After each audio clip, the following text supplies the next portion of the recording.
Okay, what's going on, everybody? My name is Mangg. This is Hanging with Mangg. We're gonna be hanging out as we do. We're gonna be playing some Super Smash Brothers for Wii U, which is not really a great title at all for a game, isn't it? It's just, yeah. Well, what are you gonna do? Yeah, it's a game I'm not very good at because I haven't really played since the N64 version. So we're just gonna kind of screw around and against some AI stuff, and you know, make it easy so I can talk. And yeah. So let's see. I got a number of questions from viewers, which was very nice. Thank you. It would have been kind of a weak episode otherwise, so.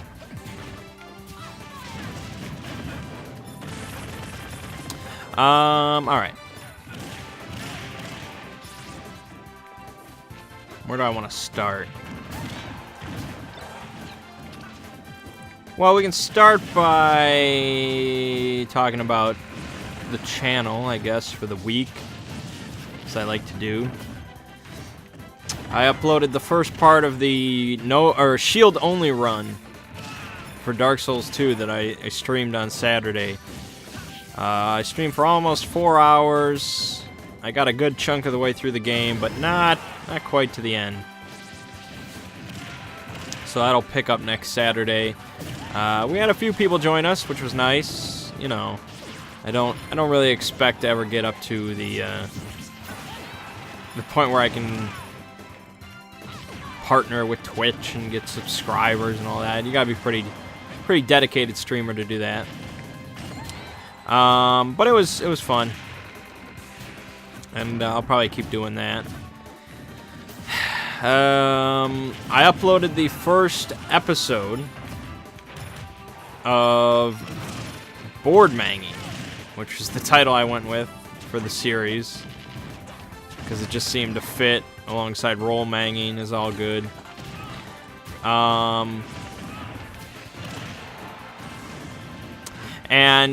last week I was kind of debating. I was like, what kind of board game stuff do I want to make? You know, what kind of content would I do?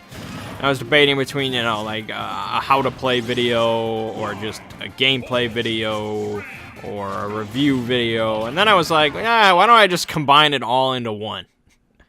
And so that's what the Board Manging ended up being, was here's how to play the game, here's the game being played, and then I'll give you a review of it.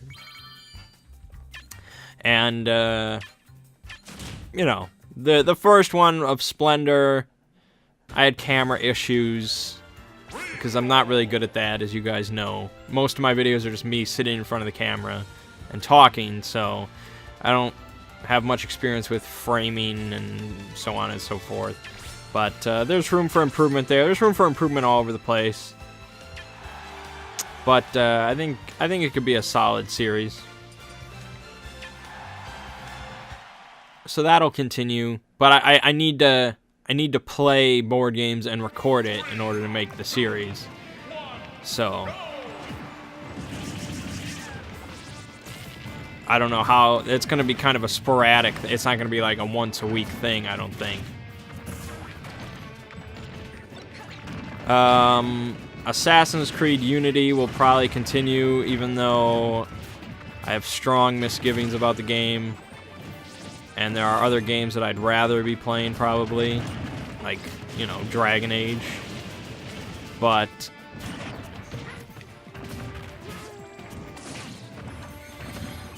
I'll finish the game, but yeah, I don't think I'm gonna 100% that game. It's not a Black Flag, unfortunately.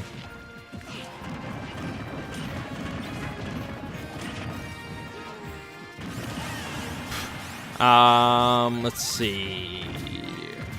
Lords of the Fallen will continue at a slower pace because people didn't seem that interested in it. I'm sure if I retook that poll at this point, the numbers for Assassin's Creed Unity would probably be lower. Yeah, so final smashes are pretty cool.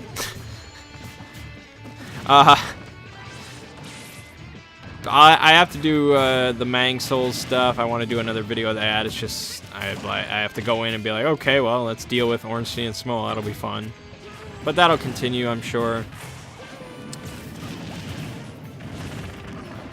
Other than that, you know, the busy season's still kicking my ass for another few weeks, and then I'll be able to kind of buckle down and do some stuff.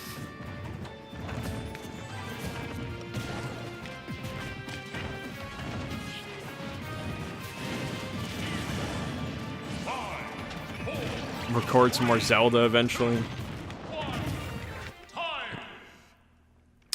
Alright. So I got, let's go to questions here. I won't do all the questions right now, but, Nelos asks, I'm probably not pronouncing that right, but it's okay. He's wondering about the co-op capabilities of Assassin's Creed Unity and Dragon Age Inquisition. I'm not really a co-op guy. I'm not really an online guy. I'm not really anything like that. So, unfortunately, I have not tried out the co-op for either of those games. So, there's not much for me to really say. I did do some reading about it. The co-op for Assassin's Creed is apparently better than the single-player game. Like, where it all seems to come together, where in the single-player game it doesn't so much. And you take kind of the stuff that you've unlocked in the single-player game, and you take it into multiplayer, and you work with other players. And they said it was like a continuation of an evolvement of the Wolfpack mode from earlier games, and so on and so forth. They said it was good. The stuff that I read about it. So it probably is, but that game just frustrates me, so the only person that I would be able to play co-op with that I know is Studs, and I don't think he's ever even going to play the game because I told him not good things about it, so I don't know. I doubt that's going to happen. As for Dragon Age, I don't know. I don't know, and I don't really care. Like, it's like Skyrim or something. It's like, you know, an Elder Scrolls game. It's like I don't really care about multiplayer, even if there is some.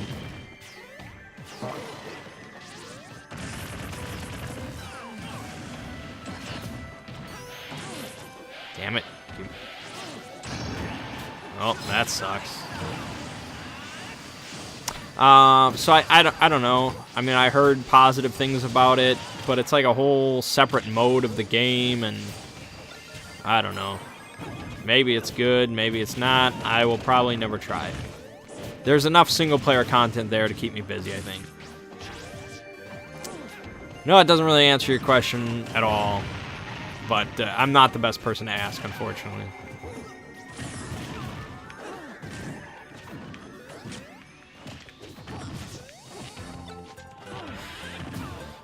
Okay, so that's about it for the games, the video games, and so on and so forth. Board games. Well, I mean, I think really the only games that I played were Splendor, and that was, you guys kind of already saw that. Just, you know, everybody's busy. It's not a great time for the board game, and unfortunately.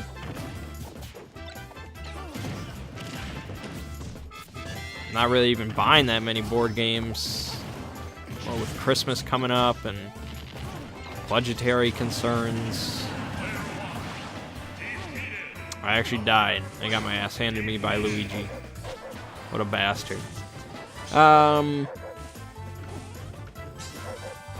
Yeah, so not really much to talk about on the board gaming front, unfortunately. Do have a number of questions about board games, though, from Ren. This will keep me occupied. Do you think there is a theme and or mechanic that is very underused in the board gaming world that you would like to see more games of? Okay. So it's kind of a two-part question. The theme and then the mechanics. So a theme for a board game can be, you know, any number of things. Space exploration is a popular theme. Zombies, very popular theme. Not quite as popular anymore, but I don't even know what they call it. Like, kind of like trading, like ports and merchant ships, trading, doing all that kind of stuff. You know, Puerto Rico, things like that. That used to be pretty popular. War, like realistic war is a popular theme. And then there are other themes out there. You know, Lovecraft has a number of games based on that kind of theme.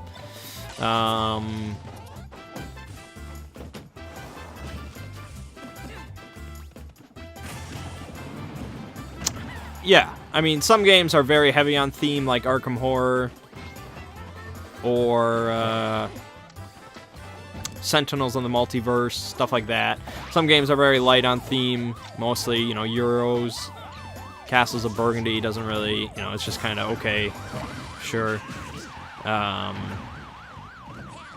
Games like that. So what theme do I think is underused? There are a shit ton of board games out there. Many, many board games, more so than you probably realize. Many board games. So pretty much every theme is out there in some form. But underused, in my opinion, I would like to see more, I guess grimdark might be the word. You know, more adult, perhaps. I mean, not like, you know, adult, but, you know, a bit more gritty board games. There aren't too many of those that are popular. There may be a reason for that. But board games are generally very shelf-friendly. You know? Where it's just lots of colors. You don't want to be too serious with things. And, because, you know, that there's kind of like, you either want your board game on Walmart shelves or you don't. You know, there's a big difference between, I mean, designer board games in general are not really popular on mainstream store shelves. So you have your Monopolies and your Clues and stuff like that. And then recently you've had stuff like Ticket to Ride, Settlers of Catan, which kind of sneaks in there. But you're not ever going to see Twilight Struggle on Walmart shelves. It just doesn't happen. So, you know, I'm sure Ticket to Ride makes a shit ton more profit than something like Twilight Struggle. Or Dead of Winter, even. And so it's like, how gritty do you want to make your game? Like, how profitable is that really going to be? And I don't know how profitable it is to make one of these designer board games that are not, you know, mainstream friendly.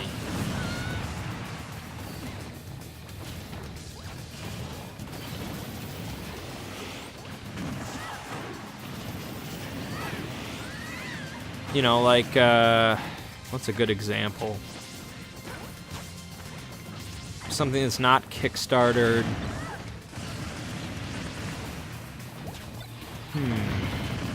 Like Chaos in the Old World. That's a good example of a game I recently picked up that's about as adult of a game as I own, I think. You know, a lot of theme in that game. Very, very grimdark. Just kind of blood and chaos and destruction and pestilence and blood for the blood god and so on and so forth. It's like, how profitable is something like that? You know, you're not going to see that on any store shelves other than a local gaming store. or online. I don't know. I really don't know. So I guess, something like, if I had to pick a cool theme for a game, it'd be something like Dark Souls. Undeniably grimdark, but cool. I don't know.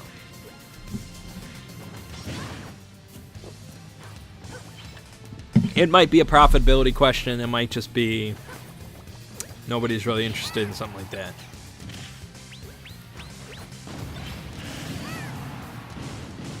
Apparently CPU level 4 is better than me when I'm talking. That's alright. Okay, so then mechanic. What mechanic is underused in my opinion? That's a tougher question. Because if I could think of a mechanic that was underused, I'd probably be a board game designer. A lot of mechanics are used in the world. I mean, there are plenty of mechanics that are overused. That just too many games utilize that is not very interesting. Nowadays, I'd say it's less of a problem. There's a lot of diversity out there. I guess if I had to pick a mechanic that I felt was underused, that I would like to see more games use, is trading. I know there are a number of games that do just crazy open trading, but that's a mechanic that really appeals to me. Chinatown is one that I'm gonna try and pick up soon. That is really just, you can trade anything, That really appeals to me. Nothing Personal, co-designed by Tom Vassell. That's one that I want to get. I think that's out of print or something at this point. That's where you can, you trade for anything, stuff like that. And, Cosmic Encounter, one of my favorite games. Probably my favorite game at this point. Incredible game, and it does involve trading in some sense, but the trading in there is kind of limited. You can only really trade during when you make a deal, and you can only trade for a certain, type of things, and so on and so forth. And so, I guess my dream game would be a space trading game where you have to buy and sell goods, and then you can trade with other players, and you're trying to get the best deal. Probably similar to Chinatown, but in space with different planets and shit. That would be really cool. When I was young, when I was a little kid, we had this computer game. I don't remember exactly what it was called. I want to say it was called Bajillionaire or something like that. Gazillionaire or something like that. Some weird name like that. And it was a space trading sim. And it was like my favorite game for a while. I just loved it because of just you just went around, you're just amassing more and more money, and you're buying low and selling high, and it was so cool, and it had all these fun aliens in it, and cute little graphics. And so Cosmic Encounter with like all the different aliens and shit like that, but then you went around to different planets to buy and sell goods, and you trade with other people. That would be really cool. That would be the game I'd want to play. And I would call it Bazillionaire or something like that. I think the game was called something like that.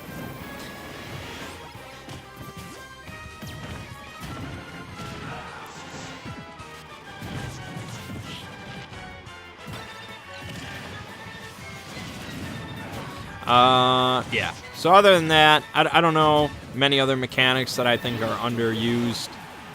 Mostly because I still have somewhat limited knowledge of board gaming in the grand scheme of things.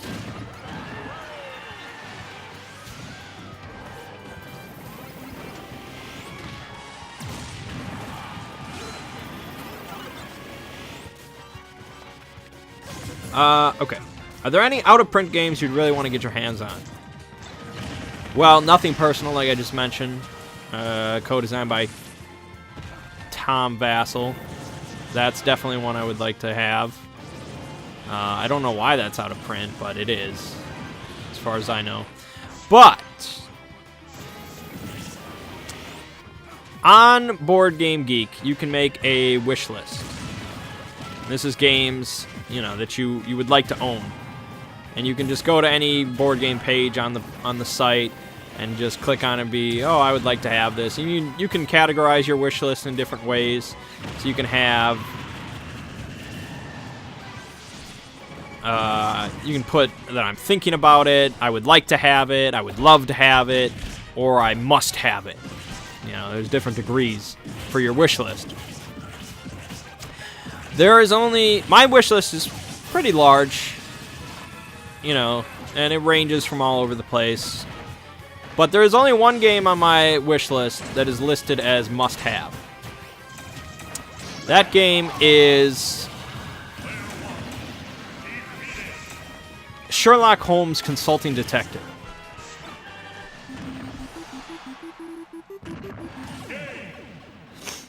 This is a game.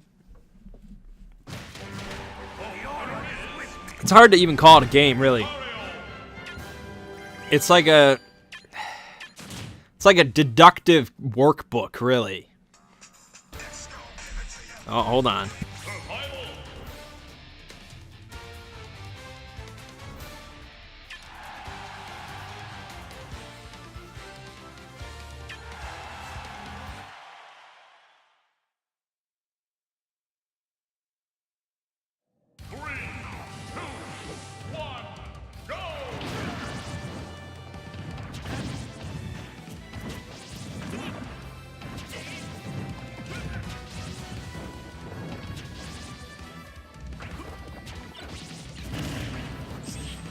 Sorry about that. Okay, so Sherlock Holmes Consulting Detective. Basically, it's like a case book consisting of 10 different cases, I think. And, I don't have full details because I never really understand a game perfectly until I play it. Until I have it, but you're basically given a case to work on, like a Sherlock Holmes-esque case, and you go to different locations and you get different clues, and you need to use, you know, classic deductive reasoning to work your way through the case and figure out, you know, what happened, who's the culprit, so on and so forth. And then at the end of every case, you compare your score with with Sherlock Holmes himself, who always gets like 100 points, and he's amazing, and so on and so forth. And this was a terrible game. Can I just quit? How do I quit? What kind of weird That's like, what? What? Yeah. Why does it have to be so complicated? So I'm a big Sherlock Holmes fan.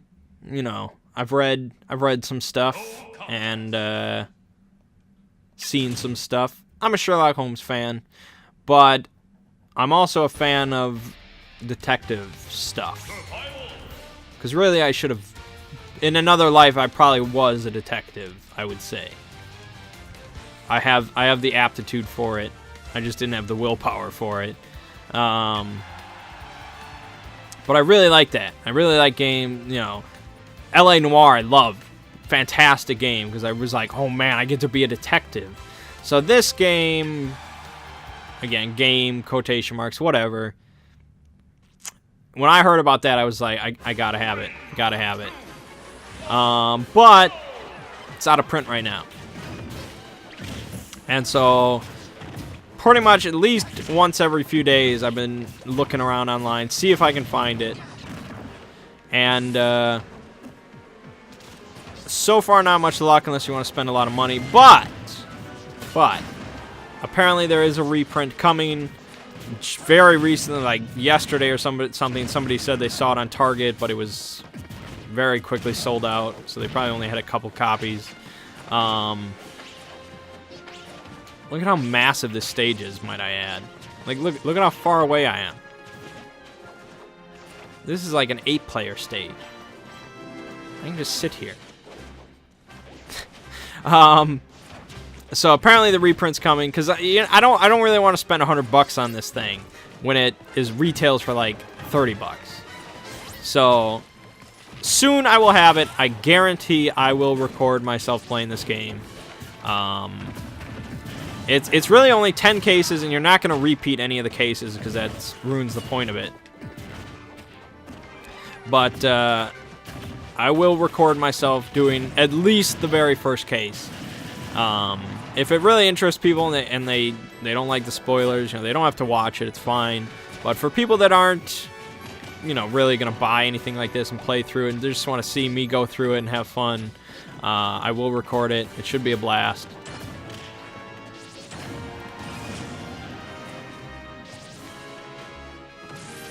Damn it! Oh, did I get it? Here you go, Pikachu. Yeah, so that's at the top of my list for out-of-print games. The other one that I really want to get is called Fury of Dracula. The Fantasy Flight remake. I mean, you can get it, but it costs you like $250. I don't know if they're ever going to reprint this game.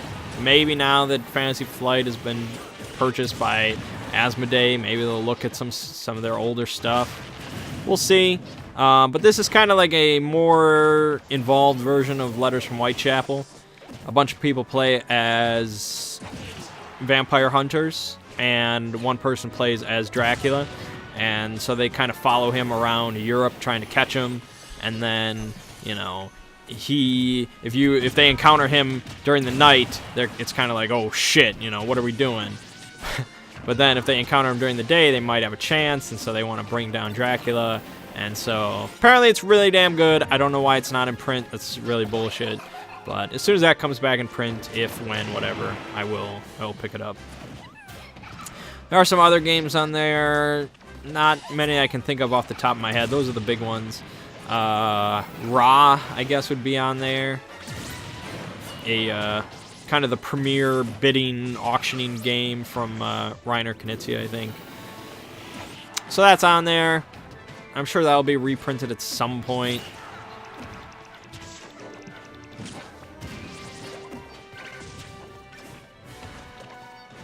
Oh, Study in Emerald. I think that is getting redone, which is different than a reprint. A reprint is where they take the same game and they just print it again, make more of it. Redoing it means they kind of actually modify the original game a little bit, which I'm not crazy about. I haven't played the original, but I really like how it sounds. It's kind of like a dream game. Like, it's Sherlock Holmes meets Lovecraft meets a deck builder. So I would really like to play the original. I don't think I ever will, but I'll pick up the redone version, because I doubt they'll change it that much. Eat shit, Pikachu. Yeah, so that's about it for out-of-print games that I'm interested in.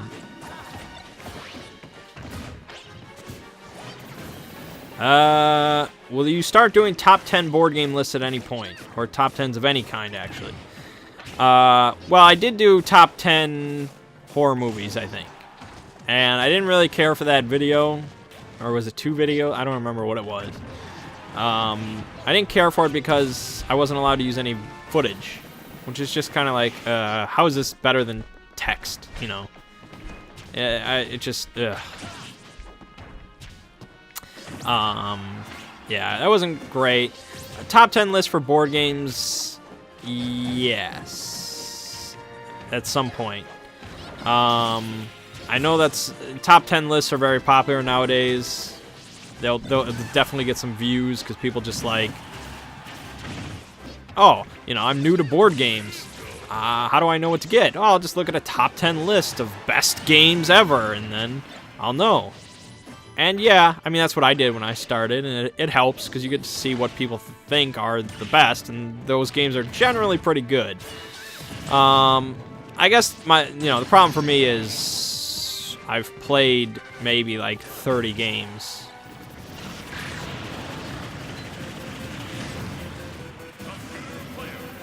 So it's kind of rough for me to give a top 10 list of best games. But I will do it. Maybe I'll do it in January after the holidays are over. I'll probably have played some more games by then. And maybe I'll make it like a yearly thing like Tom Vassell. So next January then, I hope I have a much bigger list of games to pick from that I've played. So yeah, maybe I'll do that in January. We'll see. I mean, Cosmic Encounter at this point will probably be #1. But I don't know. We'll see. It could be fun. Could be fun to make that list. Top 10s of other lists, I don't know. I don't know what else I would do. I mean, I guess I could do top 10 video games, my personal favorites. That might be fun to sit down and think about.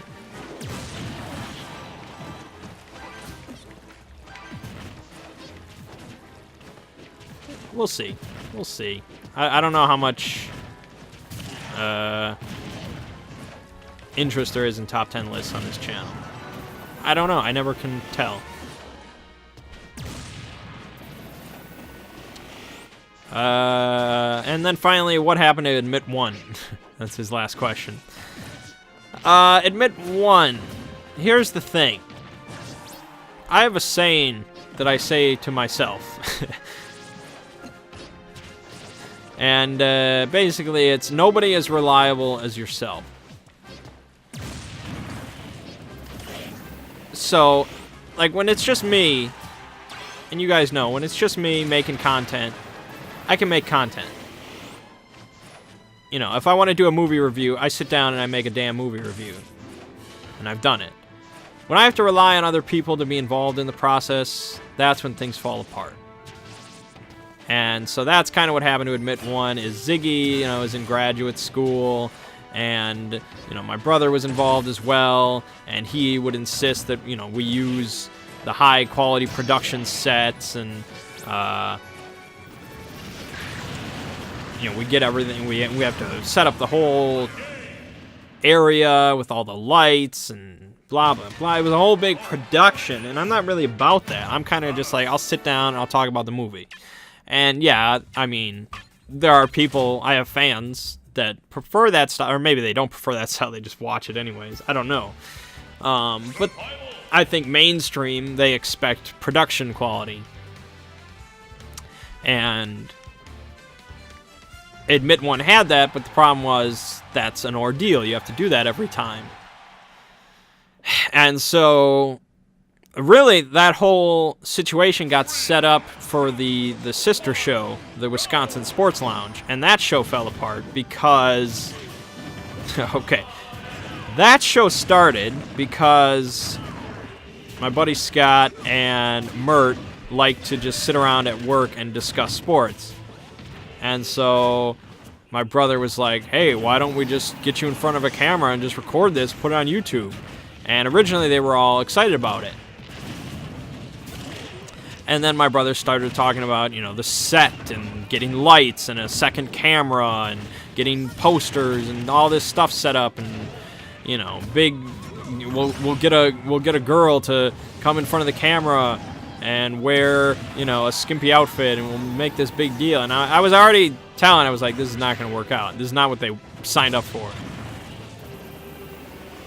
And so eventually that just became too much for them. They didn't care for it, and that fell apart. And so I guess kind of the same thing happened to Admit 1. So I guess if you want to blame my brother for everything, that's fine. His heart was in the right place.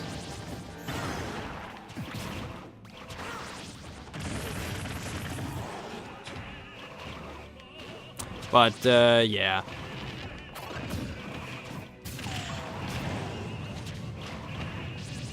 The Mangg cast might continue then at some point when I have more free time.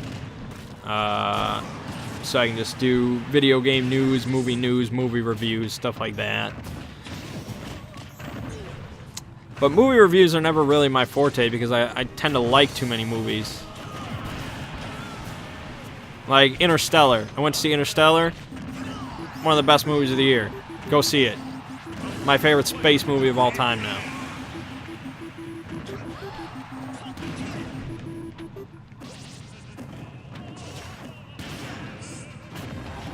Really incredible. But, yeah. So that's what happened to Admit 1, if you were curious. I would have kept doing it. Because I didn't really do much. Like, they just set everything up. I would just come upstairs and sit down and be like, okay, fine, I'll talk about, you know, the Equalizer. Go ahead. And, like, I didn't really do any research. Like, for the Sports Lounge, they did, like, research on their topics and stuff. And they would do multiple takes. I never did multiple takes.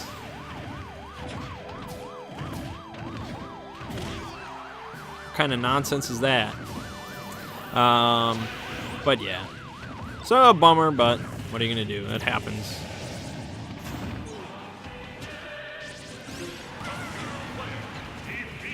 You're screwed, Captain Falcon. Whoa!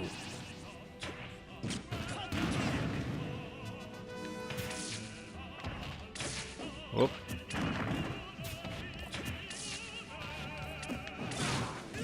Done. Yeah. Okay, so that was all of Ren's questions.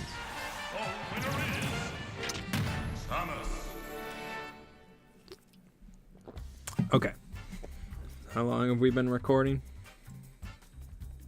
36 minutes. Plenty of time. Alright, so moving on to real life. Which brings me to Reefley's question. What place has the best hamburgers that you've had? I'm kind of a hamburger connoisseur. Like, most places that I go to, I like to order a hamburger, see what they got going on.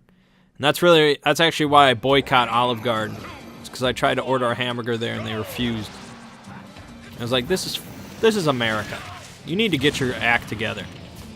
You got bread, you got steak back there, you could make a hamburger. But they refused, so I refused to visit their establishment. So best hamburger. A tricky question. Because really, when it comes down to it, the base hamburger setup, you know, you get some ground beef, maybe mix some sirloin in, you know, you season it, you grill it, throw it between some toasted bread, some buns, whatever. Throw some accoutrement on, and that's it. That can only really get so good. As, you know, yeah, being cooked to perfection is a tricky art, so that is a big factor. But a good burger can really only get so good until you start doing interesting things with it. And so, really, best burger for me is hard to answer. A lot of places have good burgers. So really, I care about memorable burgers, where they do something interesting with it that I remember. So I'd say the most memorable burger I've ever had, due to whatever factor, was when I was probably 12 or 13. We went on vacation up to Minnesota. And I don't know if it was in the middle of the trip or towards the end of the trip. I'm not sure. We went to this kind of channel. It was like a boat channel where all the boats like went through to go to another lake or something like that. And very, very busy section. Plenty boats. It looked like spring break. It was crazy. And right next to the channel, like right on the water, was this restaurant. And so I ordered a burger there, and I don't remember what it was called, but I remember the signature thing about it was a Thousand Island dressing. It was like their own house-made Thousand Island dressing. I had never had it before. I was very worried.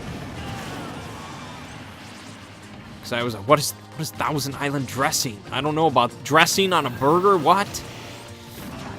But it was like the best thing my mouth had ever had inside of it at that point in my life. And it was just like, it just like instantly made a memory. Like this restaurant on the channel, Thousand Island dressing, crazy good burger, and it was just like, I'll never forget this. And I have a terrible long-term memory. I don't remember high school really. I don't remember much of it. But damn it if I don't remember that burger. So that was a really memorable burger. Yeah, I would say that's probably the best burger I've ever had. I don't know the restaurant. I don't know where it was. But if you ever find a channel in Minnesota and there's a restaurant right next to it, they got a Thousand Island dressing burger. That's the one. better than Applebee's. Although Applebee's does have a quesadilla burger that's really good. Surprisingly good. Because that's kind of unique. Alright, so... let's see.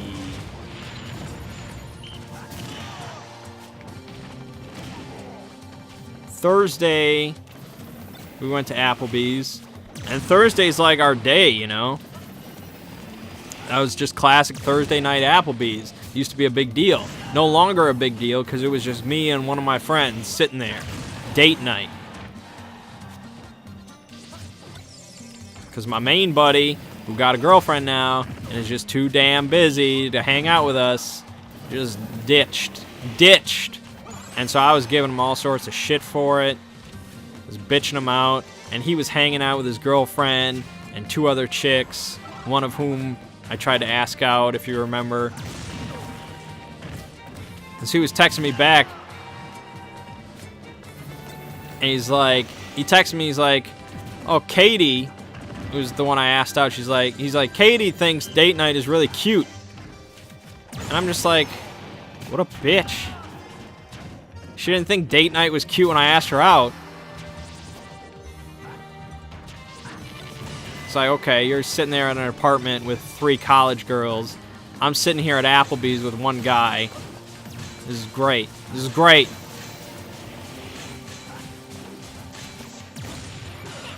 So that was kind of depressing, but we did go to the same one where that Jeff guy worked. And so I'm sure some people are curious about this story. And so I specifically picked that place because it was a Thursday again. It had the best chance of Jeff being there. I wanted to confront him. I brought my receipt from the other one. It says Kids Pizza on it. I was like, we're going to get to the bottom of this. That was pretty slick right there. We got the same waitress. Amazing. I don't know how we got the same waitress. We were like across the restaurant from where we were last time. Why'd you jump into that? Yeah, really surprised, but we got the same waitress. Damn it. That's where you use your dodge. And so at one point during the night, I'm like, I don't know if you remember, but last week, I tried to order a kid's pizza. And she's like, yeah, I remember, and Jeff was really mad about it. And I was just like, he was? I'm pretty sure you assured me that he wasn't, he was having fun with it, if I recall. And she's like, oh no, not mad about it, but he came over and she kind of just trailed off. I was like, what was she trying to say there? It sounded like he was mad about it. And I'm sure he was, but I was just surprised to hear her admit it. And then I'm like, yeah, I went to the other Applebee's over on so on and so forth. And I ordered a kid's pizza. And I showed her the receipt. And I was like, and the waitress just said, okay, and you know that comes with a side. And she was like, she was really surprised. She was like, really? And I'm like, yeah, so are they like breaking company policy or what's going on there? And she knew immediately where I was going with this, because she was like, I don't know. Well, Jeff's not here tonight. And I'm like, yeah, I noticed. I was looking for him. But the other manager, Heidi's here. I can take this receipt to her and show her. And I'm like, yeah, that'd be great. I was like, she knew immediately what I wanted. I was like, I want you to show this receipt to somebody and get some answers. And so she comes back with the receipt. She says, well, Heidi said that we're not allowed to serve kids food to an adult under any circumstance. And I'm like, okay. And so then my friend's like, I bet Jeff got fired for breaking company policy. It's like, yeah, that's a good possibility. That's why he put on the bill as cheese quesadilla or quesadilla grande. So there's no evidence. But it's like, why is the other Applebee's so lackadaisical with company policy when they have like the best service and the best food? This one just, I don't know.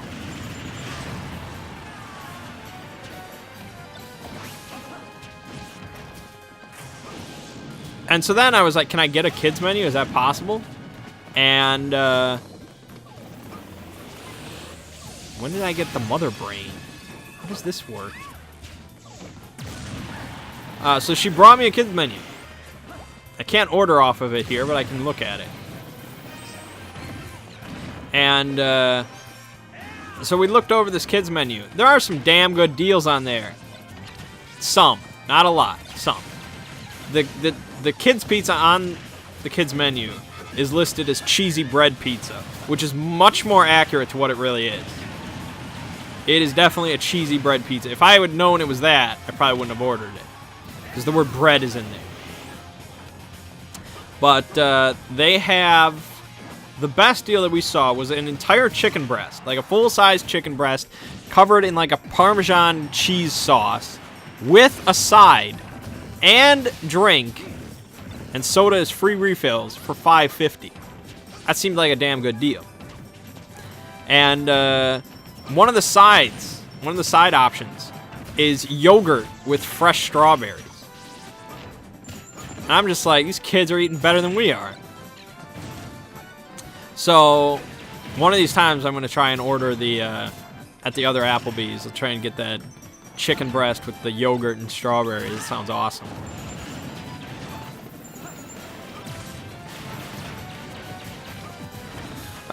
So then, since we were just sitting there all night, just the two of us, we proceeded to fill out the kids menu. We started with the tic-tac-toe, because that was really easy. I lost all 3 games. It was sad, because I had just read about tic-tac-toe, like, tic-tac-toe is like a solved game, you know, so you can always either win or draw. I just read about how to do it, and I had already forgotten, so I lost all 3 games trying to do it. It was terrible. Actually, no, I pulled the draw the last game. Anyways, tic-tac-toe is a terrible game. If I had known it was just the two of us, I would have brought, like, Brave Rats or something. Anyways, we moved on to, there was, like, count how many apples are on the menu. We did that. Then there was, like, find how many words rhyme with these words. That got lame really quick.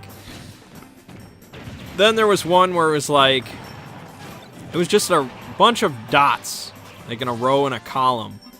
In rows and columns. And it was like, take turns drawing lines to make boxes. When you finish a box, put your initials into it. Whoever has the most boxes with their initials at the end wins. And we just could not understand how this game worked. Like, do you just draw one line at a time? Is it across just from one dot to the next dot? Can you cross as many dots as you want in a straight line? I don't get it. And so I actually asked the waitress. I was like, "You know anything about this shit? You know how this is done? We're very confused." And she's just like, "No, I've never tried any of the stuff on the kids menu." It was almost mocking, like on the border of mocking, but she was very nice. And I tried to explain it, and I asked the question, and she looked very confused, and so I was just like, "Yeah, as you can tell, we really expected our other friends to show up."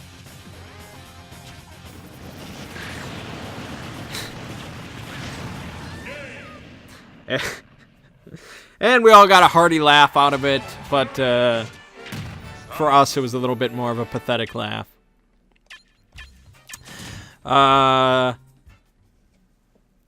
And then the final one was like a Mad Lib. And so then for like wherever there was a noun or a type of food, we put in kids pizza. And then for type of animal, my buddy just immediately said ass goblin. And then we needed like a type of beverage and a quantity. So he put 99 gallons of Jameson. So it ended up being kind of a... I'm pretty sure it was the only time ass goblin has ever been written on a kid's menu in Applebee's. So we got that going for us. And so I just left that kid's menu filled out there with my name on it. So she can look upon this. And then as we're leaving, she was like cleaning a table next to us, and I'm just like, I'm not a stoner, by the way. I know my fascination with kids' pizzas may lend you to believe that I'm a stoner, but I'm not. She's just like, oh no, I didn't think you were a stoner. Who doesn't love pizza?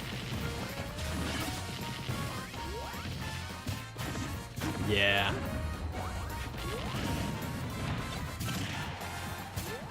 Who does love pizza?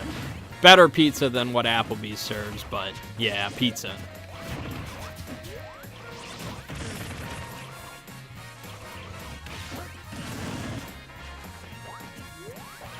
So yeah, the waitress at Applebee's doesn't think I'm a stoner, so things are getting pretty serious.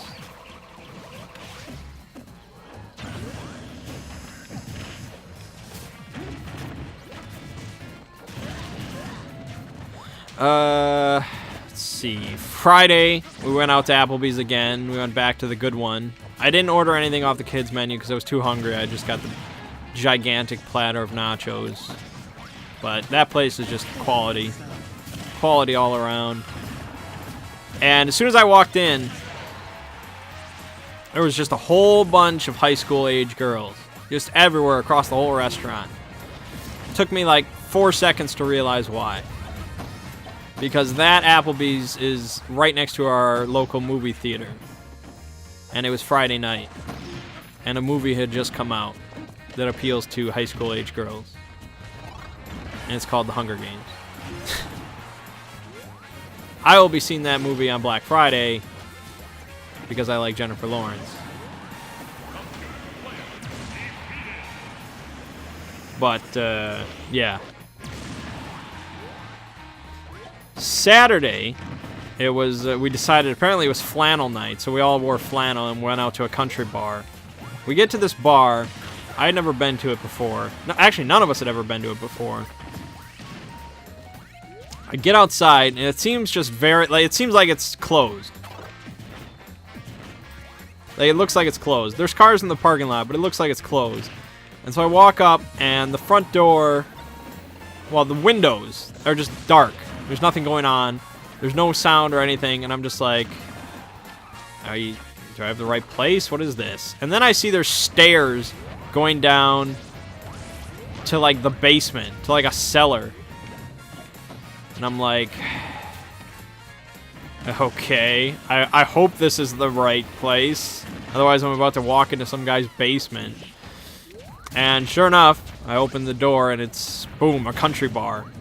And this is like, it was like a legitimate country, like it was full wood everywhere, like authentic country music playing, not like Taylor Swift or something, like old school country music. And the median age was like 35. And, yeah, so it was very country. And I just brought like my carbonated water, because I'm cool. They ordered, I don't know what they ordered. They ordered some kind of beer. I didn't get to catch the name of it. But they're looking at their beer, like we're sitting there not saying much. They're looking at their beers, and suddenly one of them notices that their beers are all expired. Like expired in July. fantastic. That's why they're $3.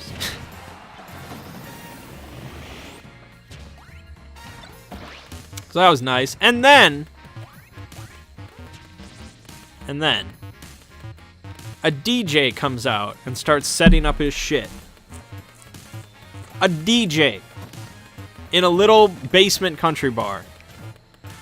He sets up his computer, his Mac, and he sets up his big-ass speakers, and he sets up a strobe light, and then he starts playing, like, Rihanna and Jason Derulo or whatever, and all, like, you know, dance club hits or whatever. I'm sure that he just put on his Spotify playlist or whatever. He wasn't, like, DJing. And he just sets us all up. And he sets it up really freaking loud. Right next to us. Blaring club music or whatever. 3, 2, 1, and there's no dance floor in this country bar, I might add. None. It's very cramped down here in this basement. And he just turned off the country music and put on I don't Pitbull or something, I don't know. And it's just like, who is this guy playing for? Nobody in here is interested in this. Least of all me.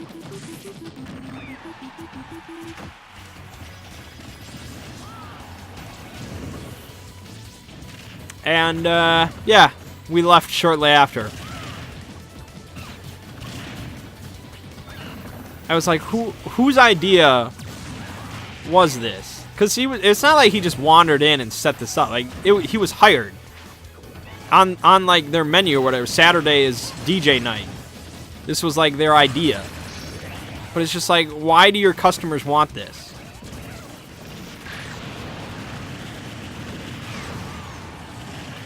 It was very perplexing. So we left. We went to this other place close by. This was not a country bar. This was a regular bar. And this building, this establishment, was probably the seediest place I've ever been in.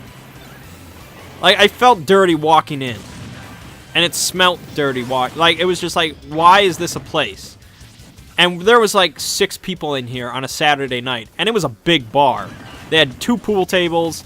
They had a ping pong table, slot machines or whatever. They had darts. They had a basement, big bar, everything.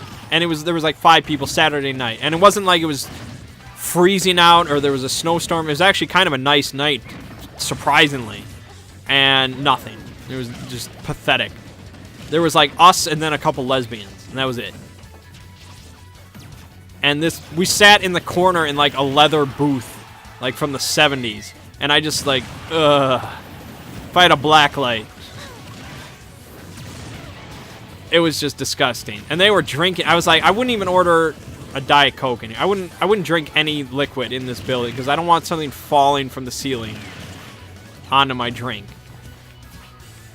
And they were like, I hear the food is really good here. And I was like, ugh. They went downstairs because that's where the bathroom was. And they told me horror stories about there. They said it reeked so bad of piss downstairs. Like, not in the bathroom, just everywhere downstairs. And there was, like, another leather couch down there. And I was like, oh, man, that's no good.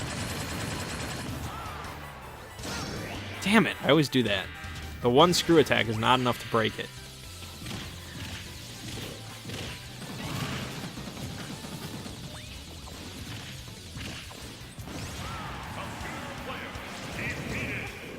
And apparently there was one room down there that had like a poster of a girl's ass, and it just said "keep out." And they were like, "Yeah, that's probably the sex room." It was like, this whole place seems like the sex room. So yeah, I probably won't ever go back to that place. And I'm not usually one that cares about a place being too disgusting. I mean, I live in a basement, but... Oof.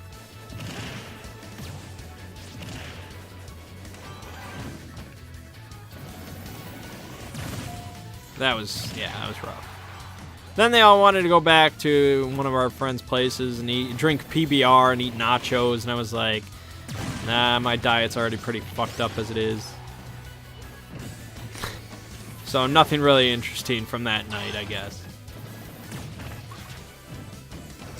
But yeah, so that's the weekend.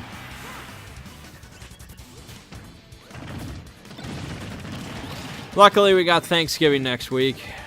Holidays cannot come soon enough.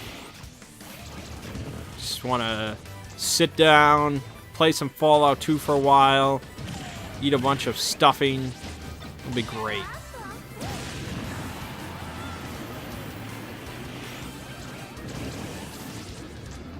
That's a Pokemon? It looks like a Digimon.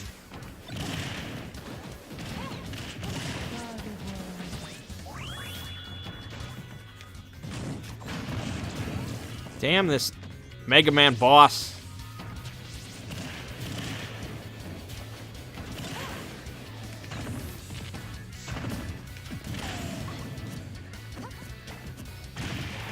Ah!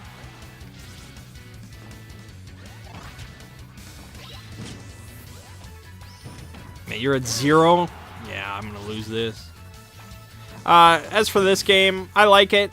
I think it's pretty good. I mean, again, I was like, what is this Final Smash stuff? This is new.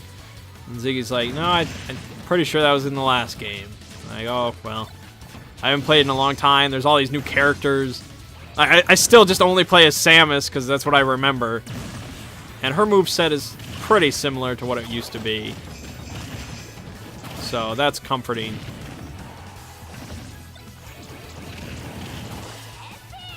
But I'm not very good. I'm not really a fighting game person. Yeah, as you can tell. But I like it. There's a lot of content there. I don't really love playing with Ziggy because he's way too damn good. He's like, I'm going to play as my worst character. I really suck with him. And he just kicks my ass anyways. It's like, well, that's a good bar to set for me, I guess. Thanks. But, yeah, I think that's going to wrap up this week's Hanging with Mangg. Just gotta wait for the holidays, guys. It'll all be better soon enough. Oh, we actually went on over an hour. I talked for a while. Anyways, my name is Mangg. This has been Hanging with Mangg. See you fine folks next week.